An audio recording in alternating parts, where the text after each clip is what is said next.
Welcome back, ladies and gentlemen. Today we're going to talk about finding a line of fit, and let's get right to it.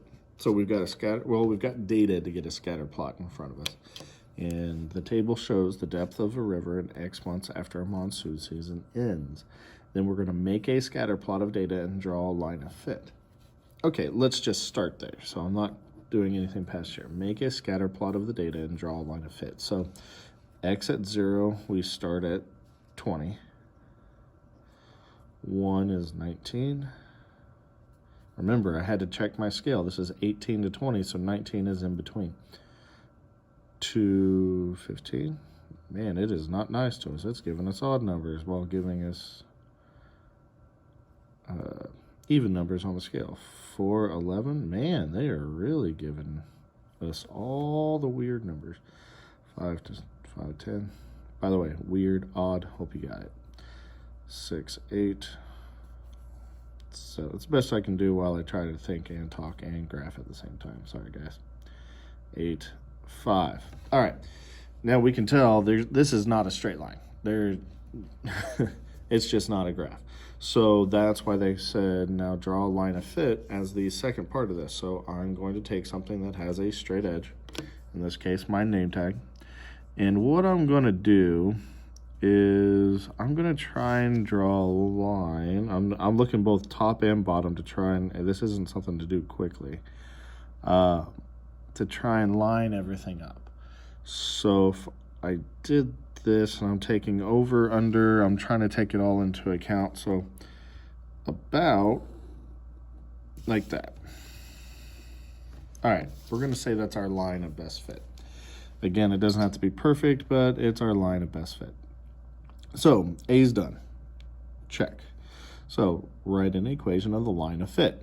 Ooh, now we got a fun part. We got to go back in our memory, remember how to write an equation from a graph. So as long as we remember, we need y equals mx plus b to take any line and create an equation for it. So here we have to remember that b equals y intercept, and m is equal to our slope. So keeping these facts in check, we have y equals, well, our slope, if I go from 20 down to 18, that's 2, and I can go over 1, and I get to my next point, so that's 2 over 1. The thing is, we went down, then right. Down is a negative movement. We went down 2, then over 1, so that's 2 over 1, which is just 2x. And then where does this line meet the y-axis? It met about here at 20. Now, granted, this isn't a true equation of the line of fit. This is just what we were able to eyeball. So we got kind of lucky that it all fell together. Right there is our equation for the line of fit. So B's done. Interpret the slope and y-intercept of the line of fit. If you remember, the slope tells us how, basically the rate at which something is changing. So the flood waters, you could say, are decreasing or receding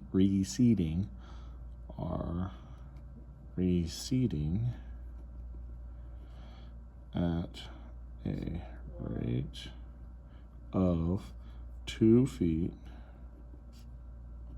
per month and started at 20 feet. All right, so I need to capitalize that. Flood waters are receding at a rate of 2 feet per month. Rate of 2 feet per month is our slope, and it started at 20 feet. That's our y-intercept, or b.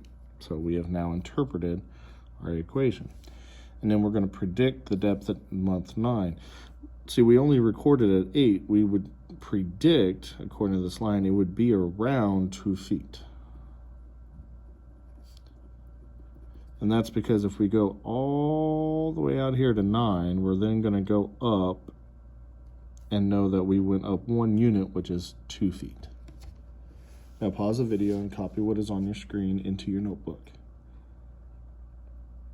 Now that you're back, anytime you have to rewatch the video for clarity or to remember something, you need to write what you picked up into your notes. Use arrows, circles, shapes, pictures, whatever else you need to, but add them into your notes. Lastly, always remember that you're in school, and when you're learning, it's all about understanding the process, never just about the answer. We'll see you tomorrow.